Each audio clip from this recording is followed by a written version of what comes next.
Hello friends, എല്ലാവർക്കും നമസ്കാരം. വിക്രത്തിൻ്റെയും വേദയുടെയും പുതിയൊരു പ്രണയവിശേഷത്തിലേക്ക് എല്ലാവർക്കും സ്വാഗതം കേട്ടോ.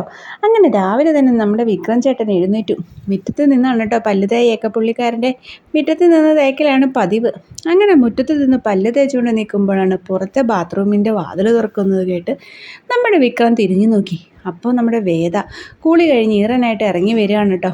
തലയിലേക്ക് തോർത്തുമുണ്ടൊക്കെ കെട്ടി ഇങ്ങനെ മുഖത്ത് കൂടെയൊക്കെ വെള്ളം ഇങ്ങനെ ഇറ്റ് വീഴുന്നുണ്ട് കേട്ടോ. അപ്പം അത് നോക്കി നമ്മുടെ വിക്രം നിൽക്കുകയാണ്. വിക്രം നിൽക്കുന്നത് വേദ കാണുകയും ചെയ്തു കേട്ടോ. അപ്പോൾ വേദ വിക്രത്തിനെ മൈൻഡ് ചെയ്യാണ്ട് അങ്ങ് വിക്രത്തിൻ്റെ മുന്നിൽ കൂടെ അങ്ങ് കടന്നു പോവുകയാണ്. അപ്പോൾ നമ്മുടെ വിക്രം മനസ്സിൽ വിചാരിക്കുന്നുണ്ട് കേട്ടോ, ശാലീന സൗന്ദര്യം കാണാൻ സുന്ദരിയൊക്കെ തന്നെയാണ്, പക്ഷേ വേതാളത്തിൻ്റെ സ്വഭാവമാണ് കയ്യിലുള്ളത്. അതെങ്ങാനും സൗന്ദര്യം ഉണ്ടെന്നെങ്ങാനും പറഞ്ഞാൽ അവളെൻ്റെ തലയിൽ കയറിയിരിക്കും. അപ്പം മിണ്ടാതിരിക്കുന്ന ഏറ്റവും നല്ലത്. എന്നാലും കുഴപ്പമില്ല, തരക്കേടില്ല. ആര് കണ്ടാലും ഒന്ന് നോക്കി പോകുന്ന ചന്തമുണ്ട് ഇവളെ കാണാൻ തന്നെ. നമ്മുടെ വിക്രം മനസ്സിലിങ്ങനെ വിചാരിക്കുകയാണ് കേട്ടോ. അപ്പോൾ വേദ ഇങ്ങനെ കുറച്ച് നടന്നിട്ട് തിരിഞ്ഞു നോക്കുകയാണ്. എന്താ നിങ്ങൾ വല്ലതും പറഞ്ഞോ മനസ്സിലൊന്ന് വേദ വിക്രത്തിനോട് ചോദിക്കുകയാണ് കേട്ടോ. അപ്പോൾ വിക്രം വിചാരിക്കും, ഞാൻ മനസ്സിൽ വിചാരിച്ചു ഇവൾക്ക് എങ്ങനെ മനസ്സിലായി. അപ്പോൾ നമ്മുടെ വീഡിയോ ഇഷ്ടമായെങ്കിൽ ലൈക്ക് ചെയ്യാനും ഷെയർ ചെയ്യാനും സബ്സ്ക്രൈബ് ചെയ്യാനും മറക്കല്ലേ. സബ്സ്ക്രൈബിൻ്റെ കാര്യം മറക്കല്ലേ കേട്ടോ.